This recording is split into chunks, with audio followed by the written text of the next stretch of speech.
iPad មកគ្រឿងនេះមានបញ្ហាសាកថ្មចូលទេបងប្អូន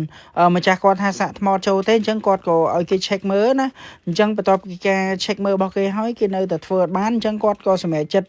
យកមកឲ្យខ្ញុំ check មើលបន្តបន្ថែមអញ្ចឹងណាដើម្បីថៃឡអាចធ្វើឲ្យឆេះឲ្យកូនគាត់ប្រើវិញបានណាដោយសារ iPad នេះរបស់កូនគាត់ប្រើទេអញ្ចឹងណាហើយអញ្ចឹងគាត់ក៏ខ្ចប់គ្រឿងខ្ចប់អីមកឲ្យខ្ញុំអញ្ចឹងទៅអញ្ចឹងខ្ញុំក៏មើលឃើញគេឲ្យខ្ចប់គ្រឿងខ្ចប់អីមកអញ្ចឹងខ្ញុំរៀងអស់សង្ឃឹមដែរក្នុងការជួសជុលណា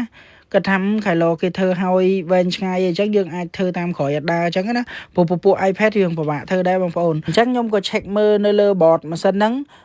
ឃើញថាវាបញ្ហាទៅលើអ៊ីសេដែរបងប្អូនអ៊ីសេរបស់គេដែលគេផ្លាស់ប្ដូរណាហើយខ្ញុំ check មើលតាមក្រោយទៅឃើញថាចំណុចណាដែលវា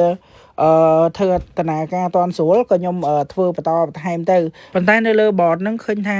គេជួសជុលរៀងគួរសមដែរបងប្អូនបានន័យថាវាត direct ណាតសត3 4កន្លែងអញ្ចឹងក៏ខ្ញុំ check មើលបន្ថែមទៀតដែរអញ្ចឹងណាថាយើងអាចធ្វើឲ្យគាត់មកប្រើបានអត់អញ្ចឹងណាអញ្ចឹងក៏ check ទៅឃើញថាម៉ាស៊ីនយើង check ទៅលើអីសេអូខេហើយអញ្ចឹងបញ្ហាវាដែលវានៅល្អួលតិចទៀតគឺពាក់ព័ន្ធមួយដោយសារបងប្អូនដោយសារថាដោយសារនេះវាយូរឆ្នាំមែនតើតាំងពី2017មកគាត់ប្រើយូរឆ្នាំហើយអញ្ចឹងខ្ញុំក៏សម្រេចធ្វើការផ្លាស់ប្ដូរអានឹងមួយទៀតបន្ថែមដើម្បីកុំឲ្យគាត់ពិបាកសាកណាព្រោះដោយសារថាវាសាកហើយ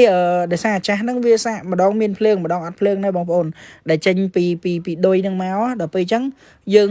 អត់បានវាស់វាលម្អិតឲ្យច្បាស់យើងទៅគិតថាមកពីអ៊ីសេយើងត្រូវដូរអ៊ីសេ3 4អញ្ចឹងណាខាតពេលអញ្ចឹងយើងវាស់ឲ្យច្បាស់មកអញ្ចឹងឥឡូវនេះរួចរាល់ហើយ